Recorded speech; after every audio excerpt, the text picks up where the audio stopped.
Let's start logical फैलेसीज। आज हम discuss करेंगे लॉजिकल फैलेसीज क्या होती हैं। A logical fallacy is an error in reasoning that renders an argument invalid. हमारे पास जब भी रीजनिंग में कोई फॉल्ट आती है या रीजन रॉन्ग होती है या गलत होती है और उस वजह से हमारा आर्ग्यूमेंट इनवैलिड हो जाता है, this is called logical fallacy. अब हमारा आर्ग्यूमेंट किस किस वजह से वैलिड हो सकता है? नंबर वन, या तो हमने जो रीजन प्रोवाइड की है वही गलत है। एज वी नो दैट कि बेसिकली आर्ग्यूमेंट क्या होता है? Argument is a claim, complex claim that consist of premises and conclusion. और प्रीमिसेस हमारे पास रीजनिंग होती है। अगर हमारी रीजन ही गलत है, हमने इलॉजिकल रीजन दी है जो हमारे कंक्लूजन का सपोर्ट ही नहीं कर रही, तो हमारे पास आर्ग्यूमेंट इनवैलिड होगा। या हमारी रीजन वीक है जो हमारे आर्ग्यूमेंट को सपोर्ट नहीं कर रही, तो इस वजह से भी हमारा आर्ग्यूमेंट इनवैलिड हो जाएगा। या थर्ड पॉइंट क्या है? हमारी रीजन और कंक्लूजन के दरमियान कोई लॉजिकल रिलेशनशिप ही नहीं है, यानी रीजनिंग में किसी और चीज़ की बात की जा रही है और कंक्लूड कुछ और किया जा रहा है, यानी दोनों इररेलेवेंट हैं, तो भी हमारे पास आर्ग्यूमेंट जो है वो इनवैलिड हो जाता है। फॉर एग्जाम्पल, ये जिस तरह हमारे पास एग्जाम्पल है यहाँ पे, penguins are black and white, some old TV shows are black and white, therefore some penguins are old TV shows। अब इसके अंदर हम गौर करें तो पहली दो हमारे प्रेमिसेस की स्टेटमेंट्स हैं और लास्ट पे देयरफॉर के बाद हमारा conclusion. Penguins are black and white, okay, penguins black and white होते हैं, ठीक है बात। Some old TV shows are also black and white, yes it is also true. कुछ ओल्ड टीवी शोज भी हमारे पास ब्लैक एंड वाइट होते हैं। Therefore some penguins are old TV shows. अब पेंगुइन्स और ओल्ड टीवी शोज के दरमियान कोई रिलेशनशिप नहीं है। दोनों, ऑल्दो हमारी रीजनिंग की जो दोनों बातें हैं वो ठीक हैं, लेकिन वो दोनों हमारे कंक्लूजन को सपोर्ट नहीं कर रही, वो वीक हैं या उनका ताल्लुक नहीं है, उनका कंसर्न नहीं है। यानी पेंगुइन्स और टीवी शोज का आपस में क्या कंसर्न होगा या क्या ताल्लुक होगा? तो इस तरह से हमारे पास ये एक लॉजिकल फैलेसी है। फोर्थ जो हमारे पास लॉजिकल फैलेसी है, that is the straw man. Straw man जो लॉजिकल फैलेसी ली गई है, ये कॉमनली आपने ऑब्जर्व किया होगा। अक्सर आप खेतों पे जाते हैं तो वहाँ पे ना उन्होंने फसलों में और खेतों के दरमियान में एक डंडा सा लटकाया होता है और उसके ऊपर ह्यूमन स्ट्रक्चर सा बना के उन्होंने एक लटकाया होता है जिसको स्ट्रॉ मैन कहते हैं।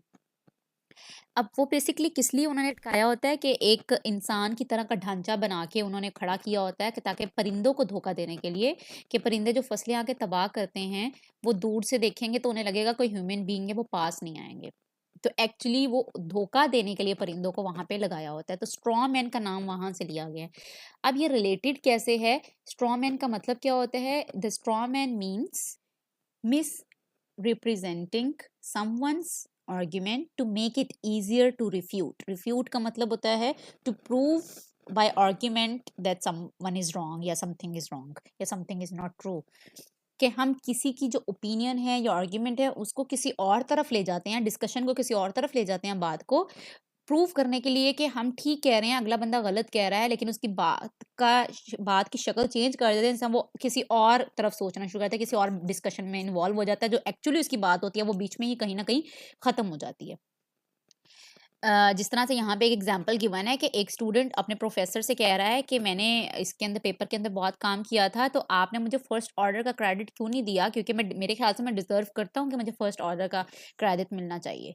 तो बेसिकली पेपर्स जो होते हैं ना, रिसर्च पेपर्स, उसके अंदर जो बंदा ज़्यादा कॉन्ट्रीब्यूट करता है, ज़्यादा काम करता है, तो उसको फर्स्ट ऑथर का क्रेडिट मिलता है। वो फर्स्ट ऑथर में इसका नाम लिखा जाता है और उसके बाद सेकंड ऑथर, थर्ड ऑथर, इस तरह से इनके नाम लिखे जाते हैं।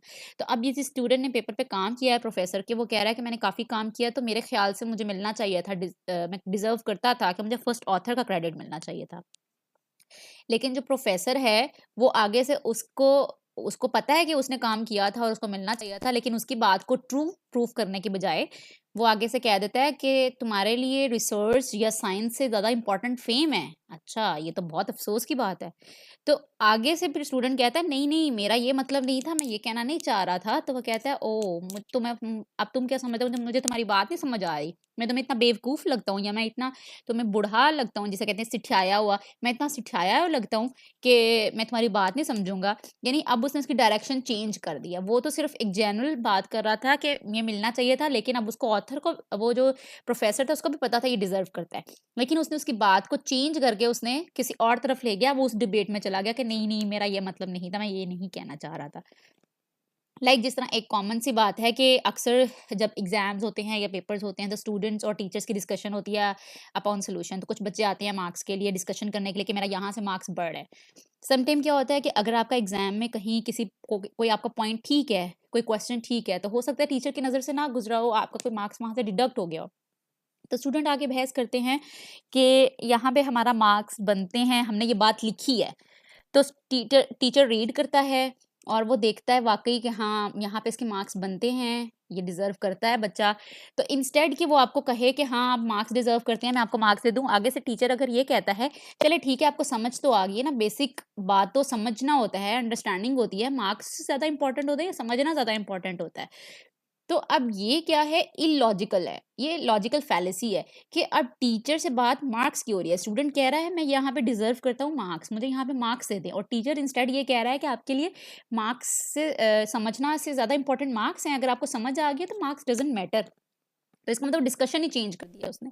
वो जो ऑलरेडी जो उसे आंसर देना चाहिए था उसके अगेंस्ट आंसर दे रहा है, इसलिए कि उसे वो काम ना करना पड़े जो कि सही था। तो इसको हम कहते हैं the straw man.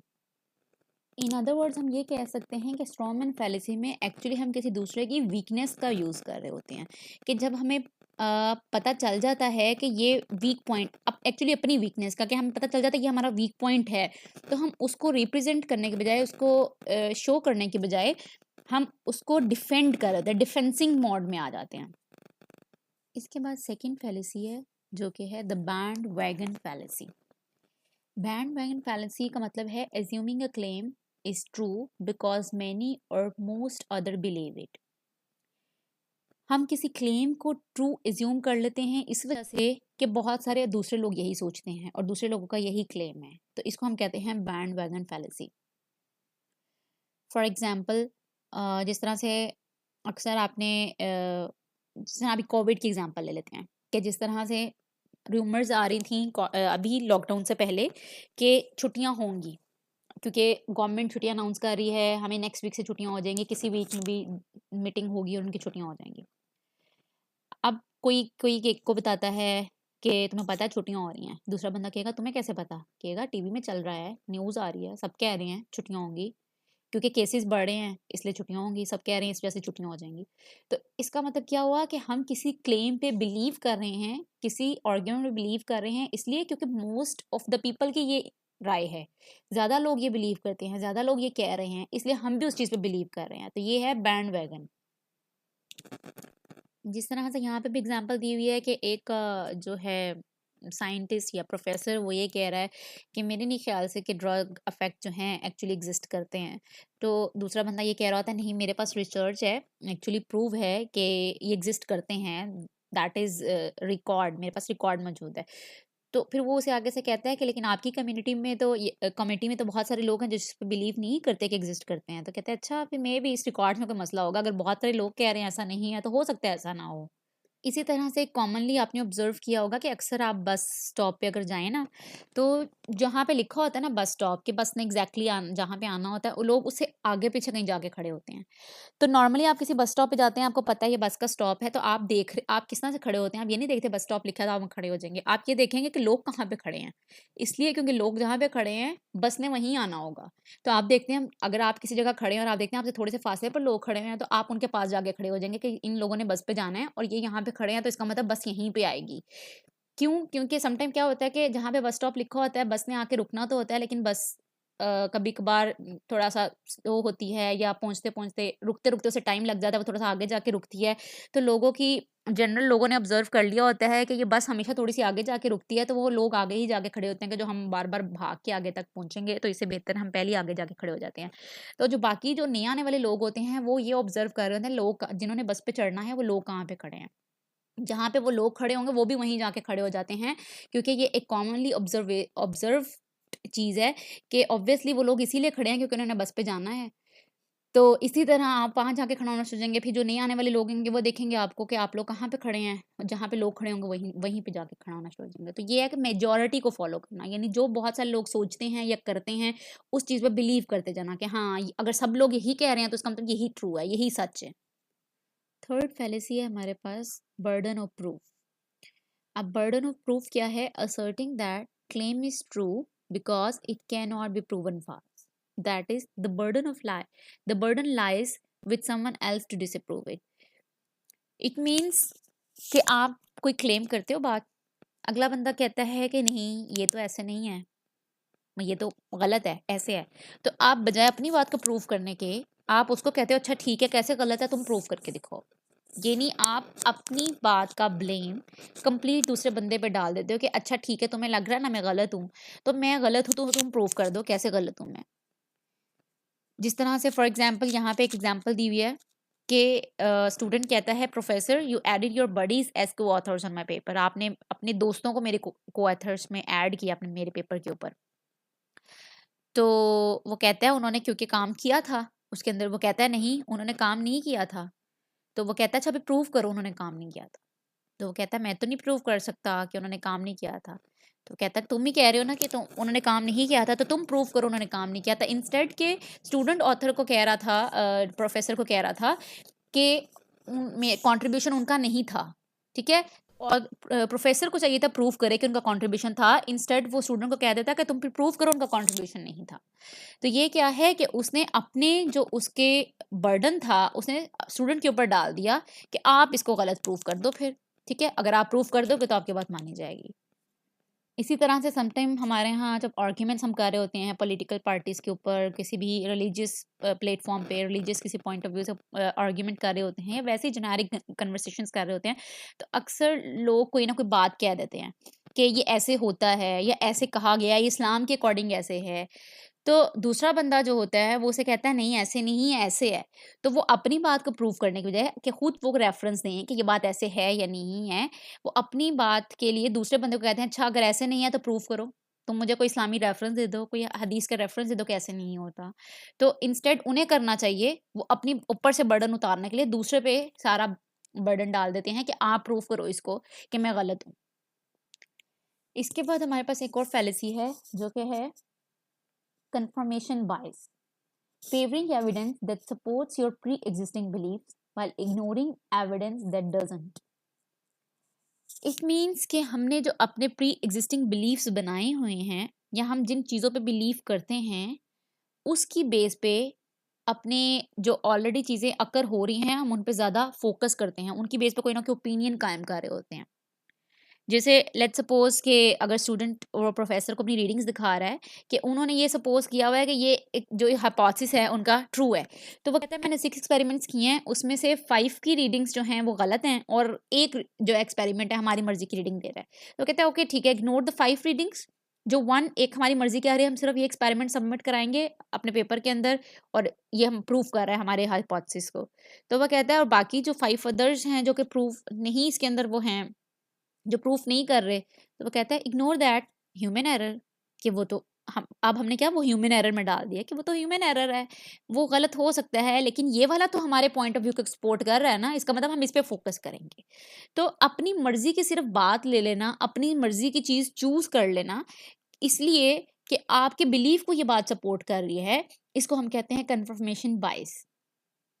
For example जिस तरह से कॉमनली एग्जाम्पल एग्जिस्ट करती है कि अक्सर हम कहते हैं कि लेफ्ट हैंडेड पीपल्स जो होते हैं वो क्रिएटिव होते हैं और बहुत इंटेलिजेंट होते हैं देन राइट हैंडेड पीपल्स।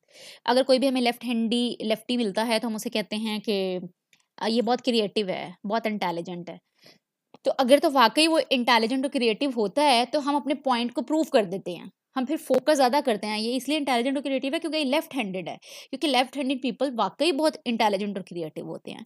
तो इस तरीके से पॉइंट को अपने मतलब के लिए इस्तेमाल करना, अपने सिर्फ बिलीफ को स्ट्रॉन्ग करने के लिए, अपने अपने जो क्लेम है उसको स्ट्रॉन्ग करने के लिए आप किसी अपने बिलीफ को यूज़ कर रहे हो, तो ये भी हमारे पास क्या होती है लॉजिकल फैलेसी है। और इस चीज़ को मोस्टली आपने ऑब्जर्व किया होगा, हम अपनी डेली लाइफ में बहुत यूज़ करते हैं कन्फर्मेशन बायस को। और ये कहाँ पे यूज़ करते हैं? जब भी हम कोई इस्लामिक डिस्कशन कर रहे होते हैं, इस्लाम के नाम पर हमने बहुत ज़्यादा कन्फर्मेशन बायसनेस बनाई हुई है। यानी हम वैसे कोई इस्लाम, नमाज, रोज़ा, ज़कात किसी लॉ को फॉलो करें ना करें, इस्लाम को फॉलो करें ना करें, लेकिन जब हमारी अपनी बात आती है, हम किसी चीज़ पे बहस या डिबेट करते हैं, तो हम इस्लाम के रेफरेंस निकालने का देखो इस्लाम में इस तरह से ऐसे करना चाहिए। जैसे हमें किसी के पॉइंट ऑफ व्यू पे, किसी के आर्गुमेंट में कोई मसला है, उससे रिलेटेड हमें हदीस मिल जाएगी तो हम उससे बहुत शेयर करेंगे, देखो हदीस में ऐसे कहा है, ऐसे कहा है, क्योंकि हम फोकस इसलिए कर रहे हैं क्योंकि एक्चुअली हमें वो प्रॉब्लम है। नॉर्मली जिस तरह होता है कि रमज़ान के अंदर अक्सर हमें पता है कि रोज़े फ़र्ज़ हैं 30 दिनों पे, तो हम रोज़े रखते हैं, इबादत करते हैं। तो अब नॉर्मली प्रैक्टिस क्या है कि बहुत सारे लोग जो होते हैं हमें ऑनेस्टली स्पीकिंग रोज़े तो रखते हैं 30, लेकिन उन 30 डेज़ नमाज में रेगुलरिटी नहीं लेके आते, या और बहुत सी ज़्यादा बुराइयां कर रहे होते हैं। यानी रोज़ा रखा होता है, आप झूठ भी बोल रहे होते हो, रोज़ा रखा होता है आप कोई शॉपकीपर हो तो आप नाप तोल में कमी भी कर रहे होते हो, रोज़ा रखा होता है आप सारे काम कर रहे होते हो। अच्छा, आप बाकी सारे काम कर रहे होते हो रोज़ा रख के, लेकिन अगर कोई बंदा आपको ऐसा मिलता है जिसने रोज़ा नहीं रखा होता, तो आप उस पर इतना एम्फोसिस करते हो, क्या तुमने रोज़ा नहीं रखा? बीइंग अ मुस्लिम हमने ये 30 रोज़े रखने होते हैं, यहाँ पे फ़र्ज़ है। इसको रोज़ा ना रखने का ये गुनाह होता है, ये होता है, वो होता है। यानी हम उस पे इतना एम्फसिस कर रहे होते हैं क्योंकि हमने रोज़ा रखा हुआ है, किसी दूसरे ने रोज़ा नहीं रखा हुआ, तो हम उसे गुनाह गिनवा रहे होते हैं कि इसका ये नुकसान है, इसका ये गुनाह है, इस पे ये सज़ा मिलेगी। लेकिन हमें ये नहीं पता कि हमने रोज़ा तो रखा है, लेकिन हम बाकी चीज़ें पूरी नहीं कर रहे, हम रोज़े का एक्चुअली मकसद पूरा नहीं कर रहे। तो इसको कहते हैं कन्फर्मेशन बायस, यानी अपनी ही मर्ज़ी के आर्गुमेंट को खुद से सपोर्ट करना, अपनी मर्ज़ी की सिर्फ़ चीज़ों को लेके उसको सपोर्ट करना। इसके बाद लास्ट हमारे पास लॉजिकल फैलेसी है, जो कि लास्ट नहीं है, फिफ्थ है, इस लेक्चर की लास्ट है। Appeal to authority. Appeal to authority means assuming a claim is true because an authority says it. Normally इसी जनरल एग्जांपल मैं ऐसे देती हूँ कि जिस तरह से आप मेडिसिन यूज़ करते हैं, ठीक है, बुखार हुआ, गला खराब हुआ, उसकी कोई मेडिसिन यूज़ की, क्यों यूज़ करते हैं? क्योंकि डॉक्टर ने आपको रिकमेंड किया। डॉक्टर ने रिकमेंड की है तो वो आप मेडिसिन यूज़ करोगे, कोई आम बंदा रिकमेंड करेगा तो आप यूज़ नहीं करोगे। व्हाई? इसलिए क्योंकि डॉक्टर आपको पता है कि स्पेशलिस्ट बंदा है, एक्सपर्ट बंदा है इस फील्ड का। ही नोज़ कि किस तरह के डिज़ीज़ के लिए कौन-सी मेडिसिन यूज़ करनी है, और एक आम बंदे को इतना नॉलेज नहीं है। तो आपको पता है डॉक्टर आपके लिहाज से मेडिसिन देगा जो आपके लिए रिएक्शन नहीं होगी, आप उस पे ट्रस्ट करोगे। ट्रस्ट क्यों करोगे? क्योंकि वो एक्सपर्ट है उस फील्ड का। इसको हम कहते हैं अपील टू अथॉरिटी। यानी अगर किसी बंदे का कोई एक्सपर्ट है किसी फील्ड का, तो वो चाहे गलत भी कह रहा हो, हम उसकी बात मानते हैं, भई ये ठीक कह रहा है, क्योंकि ये एक्सपर्ट है इस फील्ड का, ये जानता है इस फील्ड के बारे में। इस चीज़ को अक्सर एड्स में यूज़ किया जाता है, एडवर्टाइज़मेंट्स के अंदर आपने देखा होगा कि लाइक जिस तरह एक कोई भी बहुत हेल्दी सीरियल है या बिस्किट है, उसका एड है, तो उसके अंदर वसीम अकरम आ रहा होता है और वो इतना एनर्जेटिक दिखाया होता है कि उसने वो खाया, उसमें इतनी एनर्जी आई है, पावर आई है, इतना एनर्जेटिक हो गया है कि वो इतना एक्टिव है इस एज के अंदर भी। अब बेसिकली वसीम अकरम को उससे क्या रिलेट किया गया कि he is energetic and he is very active, और उसकी एज ज़्यादा है, उसके अंदर भी वो इतना स्टेबल है और उसके अंदर भी उसने अपने आप को इतना मेंटेन रखा हुआ है, तो उससे रिलेट किया गया इसलिए क्योंकि वो ये खाता है। अब ये काम किसी उसके अंदर किसी भी ऐड के अंदर किसी भी ऐसे हीरो को लेने का मकसद क्या होता है कि लोग उस चीज़ को पसंद करते हैं, उनको पसंद करते हैं, तो उनका एक बिलीव बन जाता है कि अगर ये बंदा ये चीज़ यूज़ करता है तो इसका मतलब इसका फ़ायदा है, ठीक है? तो लोगों का एक माइंडसेट होता है कि वो उसके अगर वो सेलिब्रिटी वो चीज़ यूज़ कर रहा है तो वो उस चीज़ को यूज़ करेंगे, क्योंकि अगर ये बंदा यूज़ कर रहा है, इसको फ़ायदा हो रहा है, तो इट मीन्स कि ये बहुत अच्छी चीज़ है। इसी तरह से अक्सर जो हमारे पास फेयर एंड लवली और इस तरह की क्रीम्स होती हैं, या कोई अच्छी स्किन की या इस तरह की क्रीम्स होती हैं, तो उसके अंदर अक्सर मॉडल जो होती हैं बहुत प्यारी सी खूबसूरत सी होती हैं। अब वो मकसद क्या होता है कि लोग इस क्लेम की वजह से इसको यूज़ करना प्रोडक्ट का यूज़ करते हैं कि इस प्रोडक्ट के ऐड के अंदर जो लड़की आई है वो खुद इतनी प्यारी है, तो इसका मतलब हम भी यूज़ करेंगे तो हम भी वैसे हो जाएँगे। तो इस तरह से बेसिकली अ, देखते हैं कि जिसका इम्पैक्ट ज़्यादा है, उस बंदे को कास्ट करते हैं उस तरह के सिचुएशन के लिए, उस तरह के ऐड के लिए, ताकि लोग इसको देखते हुए ये चीज़ यूज़ करना शुरू करें। इसी तरह अगर आपने देखा होगा कोई टूथपेस्ट का कमर्शियल है, तो अक्सर टेलीविज़न में जितने टूथपेस्ट के कमर्शियल आते हैं, उसमें कोई ना कोई डेंटिस्ट होता है। और डेंटिस्ट रिकमेंड कर रहा होता है कि ये टूथपेस्ट यूज़ करें। क्यों? डेंटिस्ट यूज़ करने की वजह क्या है कि लोगों को ये इंप्रेशन मिलता है कि ये तो डेंटिस्ट है, ये तो एक्सपर्ट है, ये तो दाँतों को बहुत अच्छे तरीके से जानता है, अगर ये इस चीज़ को रिकमेंड कर रहा है, इसका मतलब ये ठीक कह रहा होगा। तो इसी तरह से अगर कोई शैम्पू का इश्तिहार है या इस तरह का है उसके अंदर, या एक आपने देखा होगा मिल्क के अक्सर आते हैं ऐसे कि वो बताते हैं कि हमने ऐसे प्रॉपर्ली कैसे पेस्चराइज़ किया है, कैसे सफाई के साथ इसको पैक किया है, इसमें क्या इंग्रीडिएंट्स हैं। और कोई ना कोई न्यूट्रिशनिस्ट होता है जो कि उस सारे मटेरियल के उस सारे प्रोसेस के बारे में इंफॉर्मेशन दे रहा होता है और बता रहा होता है कि ये रिकमेंड कर रहा हूँ मैं, इसलिए ताकि लोगों को पता चले कि अगर ये न्यूट्रिशनिस्ट जो इस फील्ड का एक्सपर्ट है, इसके बारे में बेहतर जानता है कौन सी ठीक है चीज़, कौन सी गलत है, अगर ये बंदा इस चीज़ को रिकमेंड कर रहा है, इसका मतलब वाकई ये चीज़ अच्छी होगी। तो इसको हम कहते हैं अपील टू अथॉरिटी। इसी तरह है यहाँ पे एग्जांपल गिवन है, उसके अंदर भी यही बात की गई है कि अब एक बंदा दूसरे बंदे को कह रहा है या स्टूडेंट प्रोफेसर को कह रहा है कि हमें इस सिचुएशन पे क्यों स्विच करना चाहिए। तो वो कहता है क्योंकि मैं लैब हेड हूँ, इसलिए करना चाहिए। तो वो फिर उसके बाद कहता है कि अच्छा कोई फिर एक और बंदा आ गया और वो कहता है अब इस सोल्यूशन पे स्विच करते हैं। तो वो पूछता है कि इस पे क्यों स्विच करना चाहिए? तो वो कहता है क्योंकि मैं जो हूँ पोस्ट डॉक हूँ, इसलिए मैंने कहा है क्योंकि मेरे पास अब ज़्यादा एक्सपीरियंस है, मुझे पता है ज़्यादा बेहतर है, पता है कि इस पे स्विच करना ज़्यादा बेहतर है। तो ये थी हमारे पास आज की 5 logical fallacies. Thank you so much.